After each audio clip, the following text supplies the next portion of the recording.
Afternoon students. चलिए, कल के क्लास में हम लोग ब्लड तथा ब्लड ग्रुप के बारे में पढ़ा कि किस प्रकार से एंटीजन और एंटीबॉडी की उपस्थिति के आधार पर ब्लड ग्रुप को जो है 4 भागों में विभाजित किया गया है। ठीक है, तो उसमें हमने पढ़ा था कि जो ब्लड ग्रुप के 4 भाग होते हैं, 4 ग्रुप होते हैं, है ना, वर्ग group A, group B, group A B और ग्रुप ओ। तो इनमें है ना, हम प्रत्येक वर्ग को 2 भागों में बांटते हैं, है ना। जैसे वर्ग ए है तो उसको ए पॉजिटिव और ए नेगेटिव में, वर्ग बी है तो उसको बी पॉजिटिव बी नेगेटिव में, वर्ग ए बी है तो उसको ए बी पॉजिटिव और ए बी नेगेटिव में, और वर्ग ओ है तो उसको हम ओ पॉजिटिव और ओ नेगेटिव में बांटते हैं, है ना। जिसके आधार पर आप लोग को बताया गया था कि ओ पॉजिटिव सार्वत्रिक दाता ग्रुप होता है और ए बी पॉजिटिव, है ना, ओ नेगेटिव सार्वत्रिक दाता ग्रुप होता है और O positive A B positive सार्वत्रिक ग्राही, है ना, रक्त समूह होता है। ठीक है, तो ये रक्त समूह का जो पॉजिटिव और नेगेटिव है वो एक प्रकार के प्रोटीन के नाम पर रखा जाता है, जिसको हम लोग RH कारक या, है ना, रहीसस कारक कहते हैं। देखिए, RH कारक या जो एंटीजन है उसकी खोज ऑस्ट्रिया के वैज्ञानिक कार्ल लैंडस्टीनर ने की थी, जिन्हें, है ना, रक्त समूह के खोजकर्ता के नाम से भी जाना जाता है। ठीक है, इन्हें हम जनरली पढ़े थे कि इन्होंने 1900 में जो है रक्त समूहों की खोज की थी, है ना। कार्ल लैंडस्टीनर ने RH कारक की खोज एक रहीसस नामक बंदर में की थी। उन्होंने, है ना, बंदर के रक्त में विशेष प्रकार की प्रोटीन को खोजा था, जिसे उस बंदर के नाम पर ही RH कारक के नाम से जाना जाता है। देखिए, तो रहीसस नाम के शुरुआती 2 अक्षरों पर ही इस कारक को RH कारक कहा जाता है ना। इसी प्रोटीन के रक्त में पाए जाने पर RH कारक डिसाइड होता है। ठीक है, कहने का मतलब है कि, है ना, रक्त पर ये प्रोटीन है या नहीं है उसके आधार पर ही कारक का निर्धारण किया जाता है। इस प्रोटीन को, है ना, कार्ल लैंडस्टीनर ने RHD एंटीजन भी कहा, जो किसी भी रक्त समूह के लिए अत्यंत महत्वपूर्ण होता है। ठीक है, और आपको बताया गया था कि सन 1930 में कार्ल लैंडस्टीनर को नोबेल पुरस्कार दिया गया था। वो क्यों प्राप्त हुआ था? तो याद रखेंगे कि कार्ल लैंडस्टीनर ने RH कारक की खोज, है ना, रहीसस नामक बंदर में की थी। इसी उपलब्धि के कारण उन्हें 1930 में नोबेल पुरस्कार से सम्मानित किया गया था। तो याद रखेंगे RH कारक की खोज किसने की, कब की और उसके लिए उनको कौन सा पुरस्कार प्रदान किया गया था। ठीक है, चलिए उसके बाद हम आगे देखते हैं। देखिए, तो RH जो होता है वो वास्तव में एक प्रकार का प्रोटीन है, एंटीजन है, जो मानव रक्त में उपस्थित भी हो सकता है और अनुपस्थित भी हो सकता है। ठीक है, जिस व्यक्ति के रक्त में RH कारक उपस्थित होता है, पाया जाता है ना, उन्हें सामान्यतः RH पॉजिटिव कहा जाता है। ठीक है, तथा जिनमें RH कारक अनुपस्थित होता है या नहीं पाया जाता, उन्हें क्रमशः RH नेगेटिव से दर्शाया जाता है। ठीक है, सामान्यतः इसे रक्त समूह की, है ना, ABO व्यवस्था के साथ ही प्रदर्शित किया जाता है ना।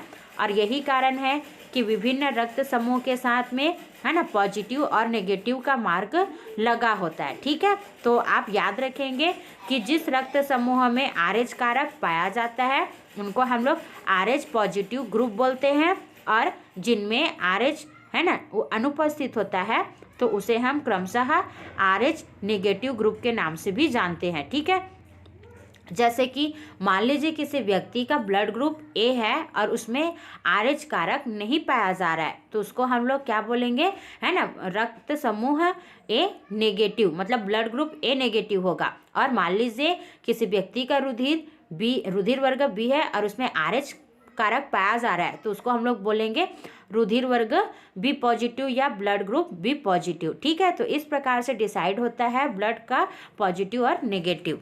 देखिए, रक्त दान करने से पूर्व, है ना, हम अपने रक्त समूह की जांच अवश्य करवाते हैं, है ना, क्योंकि उसी के आधार पर हम किसे रक्त दे सकते हैं और किसे नहीं दे सकते, या किसका रक्त ले सकते हैं और किसका नहीं लिया जा सकता, उसका निर्धारण किया जाता है। ठीक उसी प्रकार रक्तदान देने से पहले भी RH कारक को ध्यान में रखना अत्यंत आवश्यक होता है, क्योंकि देखिए RH एंटीजन है ना किसी है ना उपस्थित अथवा अनुपस्थित भी हो सकता है। ठीक है, तो देखिए यदि RH पॉजिटिव वाले व्यक्ति है ना RH पॉजिटिव तथा RH नेगेटिव दोनों से रक्त ग्रहण कर सकते हैं। क्लियर हो गया? मतलब ऐसे व्यक्ति जो RH पॉजिटिव हैं वो पॉजिटिव वाले से भी रक्त ले सकते हैं, है ना, क्योंकि पॉजिटिव वाले में तो RH पॉजिटिव है ना उपस्थित होता है, और वो नेगेटिव वाले से भी रक्त ले सकते हैं क्योंकि नेगेटिव वाले में है ना RH प्रेजेंट नहीं होता। ठीक है, इसीलिए आप लोग को जब ब्लड ग्रुप पढ़ाया गया था और कौन किसके ब्लड को है ना ले सकते दे सकते ये भी आपको एक टेबल के माध्यम से बताया गया है। ठीक है, तो उसमें आपको जनरली बताया गया है कि जो A पॉजिटिव वाला है वो है ना वो A पॉजिटिव से भी रक्त ले सकता है और A नेगेटिव से भी रक्त ले सकता है। लेकिन आपको बताया गया है कि मान लीजिए किसी का ब्लड ग्रुप A नेगेटिव है तो वो है ना A पॉजिटिव से रक्त नहीं ले सकता क्योंकि A नेगेटिव वाले के रक्त में RH कारक नहीं होता और A पॉजिटिव वाले के रक्त में RH कारक होता है। इसलिए A नेगेटिव वाला व्यक्ति A पॉजिटिव वाले व्यक्ति से रक्त नहीं ले सकता, भले उसको दान दे सकता है।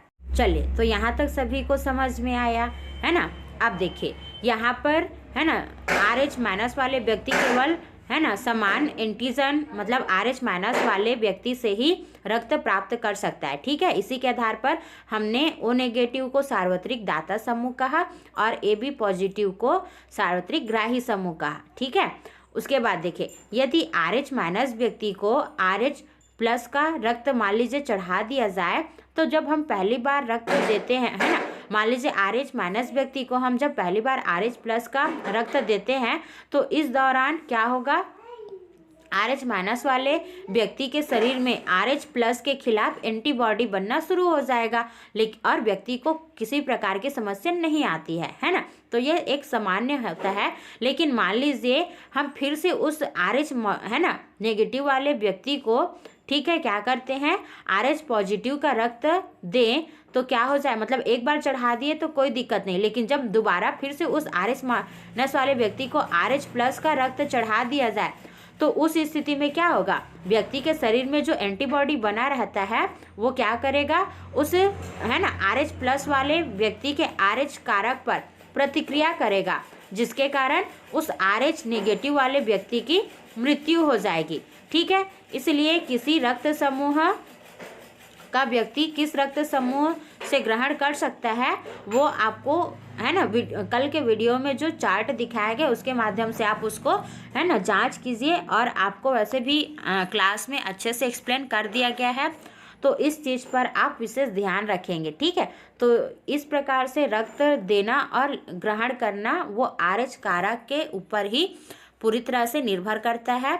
तो इस टॉपिक को अच्छे से नोट करेंगे और अच्छे से समझेंगे। ठीक है, और इसमें स्पष्टता होनी चाहिए।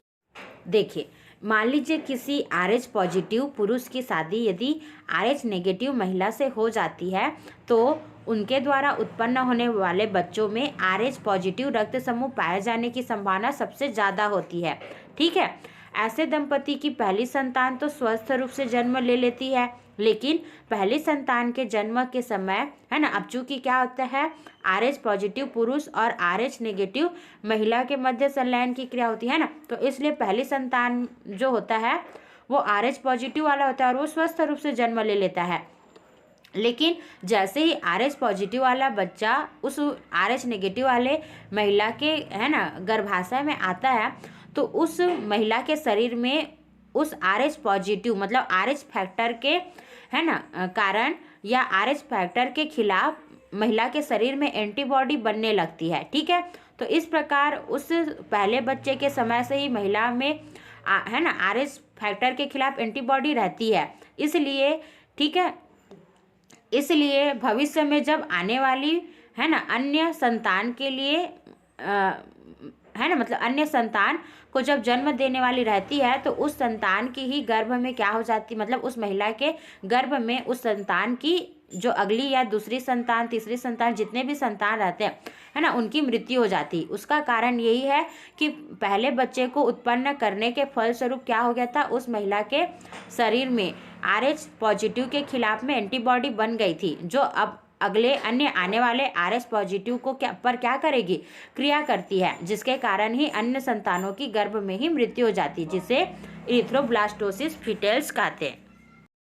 चलिए, तो इस प्रकार से आपको है ना, इससे इतना तो आभास हो गया होगा कि RH फैक्टर टेस्ट मतलब RH कारकों की परीक्षण है ना, या RH एंटीजन का पता अनिवार्य रूप से लगवाया जाना चाहिए, क्योंकि RH फैक्टर का टेस्ट करवाना अत्यंत आवश्यक होता है ना, क्योंकि इससे रक्त समूह का पता लग जाता है, और पता लगने के बाद ही किसी दूसरे व्यक्ति को खून को है ना प्रदान करना चाहिए, किसी दूसरे व्यक्ति के ठीक है ब्लड को ग्रहण करना चाहिए। बिना RH कारक टेस्ट किए बगैर है ना, यदि किसी व्यक्ति से रक्त लिया जाता है या किसी व्यक्ति को रक्त दिया जा रहा है, तो इससे क्या होती है, जनरली जान का खतरा रहता है, व्यक्ति के मृत होने की संभावना बनी रहती है ना। इसलिए सदैव है ना अपना ब्लड ग्रुप हमेशा जानना अत्यंत आवश्यक होता है, ठीक है।